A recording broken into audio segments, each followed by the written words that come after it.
Bonjour, je suis le père Yves Arnaud, prêtre du diocèse de Créteil, curé au Perreux-sur-Marne, doyen de Brie-Nogent-le-Perreux. Et on m'a demandé de faire 2 vidéos pour vous afin de vous parler du carême et de la Semaine Sainte.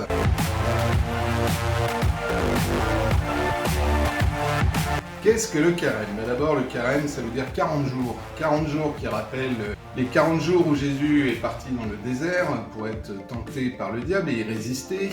40 jours qui font aussi référence aux 40 ans passés par le peuple d'Israël dans le désert. Si on compte bien les jours concernés par le carême, c'est curieux, mais ça fait plus que 40 jours. En fait, les dimanches, qui sont le jour de la résurrection du Christ, ne comptent pas comme jour de carême. Ceci dit, on les appelle quand même les dimanches de carême.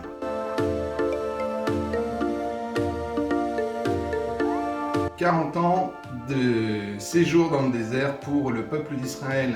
Vous le savez, c'est le peuple d'Israël qui est en esclavage en Égypte et Moïse qui reçoit cet appel de Dieu pour sauver son peuple. C'est donc tout un chemin de conversion à travers le désert qui est parfois difficile puisqu'ils n'ont rien à boire ou à manger à certains moments et que cela devient compliqué de suivre le Seigneur. C'est donc un temps de pénitence pour suivre le Seigneur qui est loin d'être évident pour le peuple d'Israël.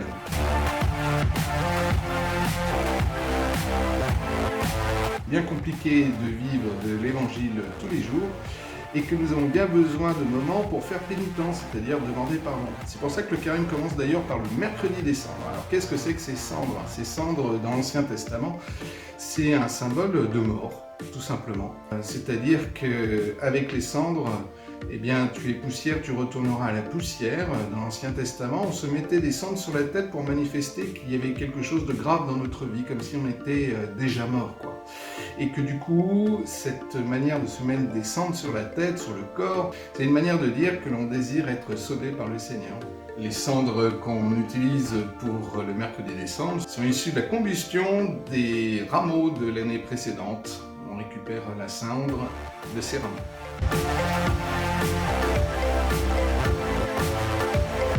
Comment repérer que nous sommes en carême?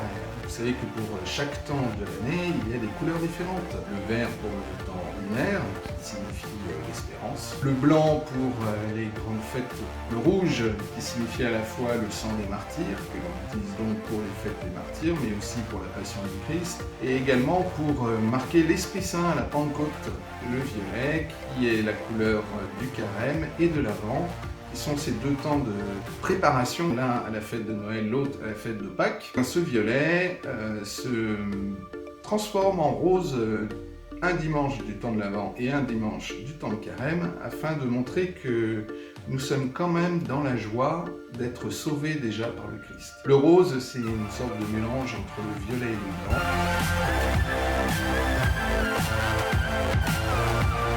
Pour vivre ce carême, je vous propose un chemin avec le mercredi des cendres et tous les dimanches de carême jusqu'à la Semaine Sainte. Mercredi des cendres, prier, jeûner et faire l'aumône, c'est-à-dire rendre service à ceux qui en ont besoin. Ce sont donc 3 propositions qui sont fortes. Prier, jeûner, rendre service. Chacun peut le décliner à sa manière, choisir de vivre chaque jour un temps de prière supplémentaire, pouvoir aller à la messe, choisir finalement pendant ce carême d'être plus proche de Dieu. Jeûner, c'est faire abstinence de ce qui nous empêche en fait d'être en relation avec Dieu et avec les autres. Ça peut être bien sûr ce que nous mangeons, mais ça peut être aussi davantage un temps pris sur les réseaux sociaux. On peut prendre beaucoup de temps à n'écouter que ce qu'on a envie et pas écouter ni Dieu ni les autres, notamment ceux qui sont dans la même maison que nous. Et puis le partage, là aussi, ça peut être de toutes les formes, non seulement bien sûr les plus pauvres qui attendent toujours qu'on fasse un geste envers eux, mais aussi des proches lesquels on peut se mettre au service.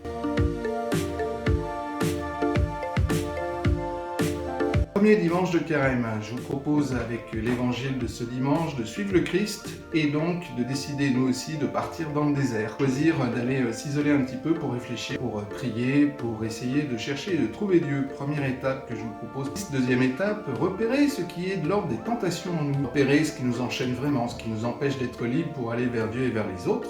Troisième axe, c'est de poser des choix pour abandonner ce qui nous empêche de suivre vraiment le Christ pendant ce carême. C'est la transfiguration. Le Christ apparaît dans sa gloire par une manifestation de Dieu le Père qui dit « Celui-ci est mon Fils bien-aimé, écoutez ». Première démarche, je vous propose de gravir la montagne, c'est-à-dire de faire un effort pour aller chercher le Christ, pour prier et pour chercher à voir sa gloire. Quelle est la gloire de Jésus? Pour ce faire, je vous propose de vous dire mais quels sont les moments justement où le Christ a éclairé ma vie.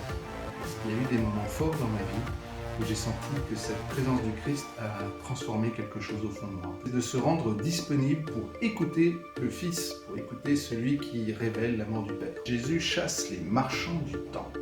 Je vous propose de tout simplement faire le ménage de printemps dans nos vies. Décider de nettoyer ce qui encombre nos vies et ce qui nous éloigne de Dieu et des autres. Prendre le temps de demander le sacrement de la réconciliation. L'invitation qui nous est faite aussi, c'est de croire en l'Écriture, à la parole de Dieu, l'écouter comme une vraie révélation de ce qui est important. C'est la lumière qui est venue dans le monde.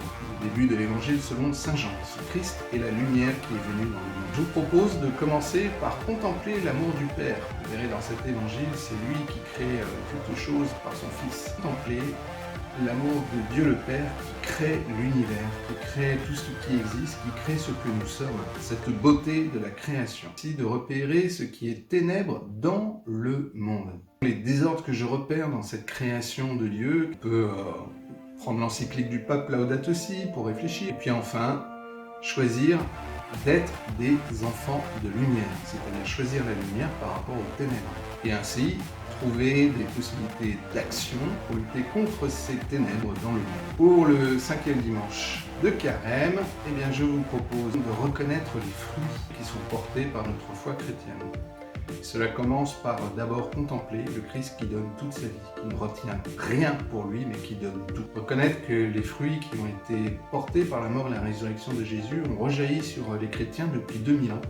Quels sont les fruits portés par les chrétiens depuis 2000 ans? Plaisir de devenir serviteur. Eh bien, je vous souhaite à tous un bon carême et je vous dis à bientôt.